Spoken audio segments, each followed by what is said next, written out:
Greg, big day for the city of Vaughan. You know this area with League One. You know how the talent is explosive in this area. How important is it that you guys came out to this market to set up the USL squad? Yeah, this is for us. This is one of the biggest days of the year. Obviously, we've had some big announcements over the week, but this is the one we've been working on all year. This was the key baby that we had in the lined up that we wanted to get accomplished over the course of the year. To have the opportunity to partner up here in Vaughan and with the OSA has been amazing. It just stars kind of aligned and it all worked out. I've been up here, like you said, many a times to watch League One games and to see this community at work around the soccer venues. And again, we're so fortunate to be up here, and we look forward to getting started and the support that we're going to get up here in Vaughan. Greg, how important is it from a player development point of view to have guys effectively in-house in your own organization rather than, not just even geographically, just in the same company? I think it's massive. I mean, we can't understate sort of how important this is. Not one, to have the players close and local and in a system, as we try to establish a system from top to bottom so that players understand, which then gives them in turn the best opportunity to be successful when they take that step.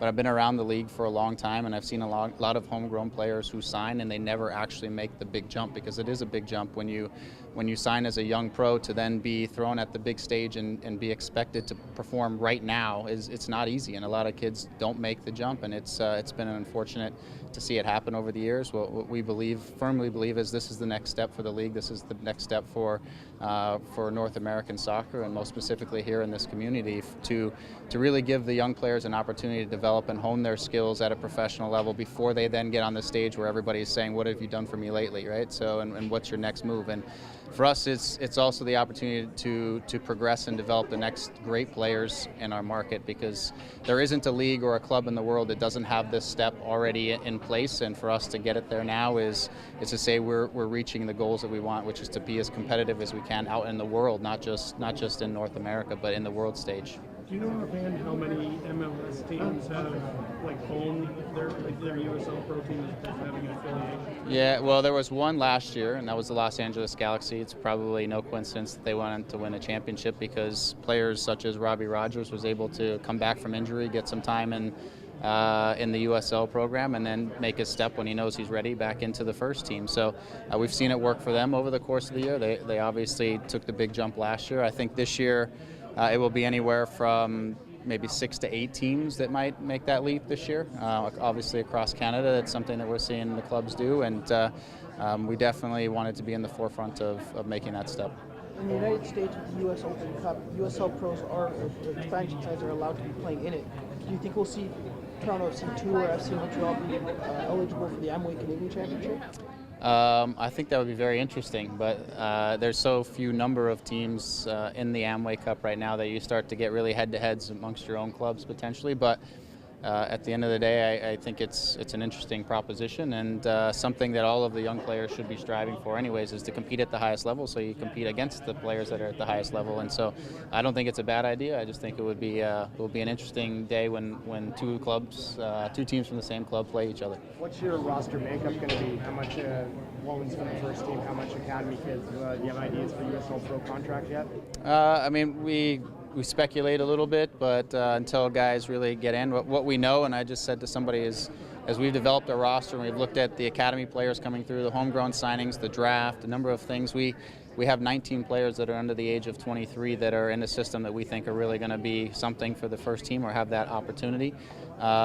So not all of them, some of them will be on the first team roster. Some of them, again, will be continuing to develop with the USL team. We have over 180 kids that are coming through our academy programs that I think are very good and have a future in front of them. Plus, when you look at the greater community and what's happening out in the Ontario area and Toronto on the soccer fields outside of even our program, there's immense talent that's out there. So our job is to try to do the best we can to get all of those players through this program and representing not just TFC but representing Ontario and Canada.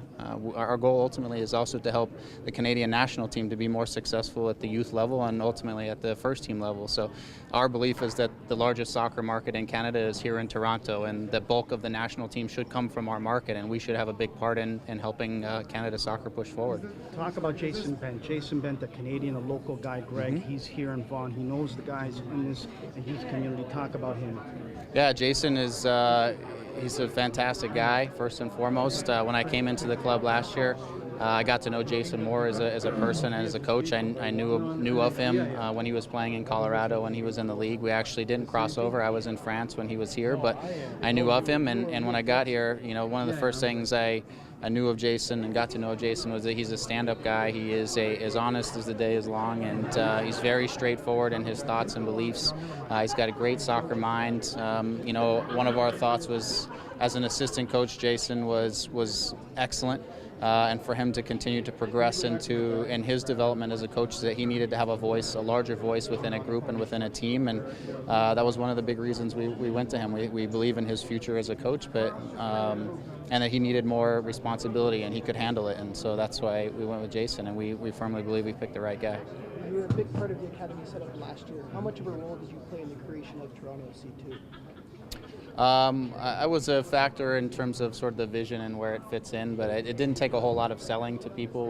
Those of us who've been around the game long enough understand that this gap that we've had between the academy and the first team is something that we needed to fill. But for me, it was really from what reasons do we need to fill it, and how do we help the board to understand how we really need to make this investment at this time, and what it's going to do for the club and for the game. And for them, again, it didn't take much sell. They've spent a lot of time and energy and resources on our academy program, and ultimately the fruits of those labors are going to have to come through this TFC2 program. And so once we sold from a technical vision what all of that looks like, and we've put it out and laid it out as a part of our greater vision, it was an easy thing to do. And as I said, the stars aligned with the OSA and with the city of Vaughan, and it actually made things a lot easier. The path became much clearer, and we came across some great people in the mayor and Ron Schmale and real supporters along the way, that this thing just took legs of its own, and it's come around quick, maybe quicker than we had hoped or thought, but definitely not quicker than we hoped, right? So.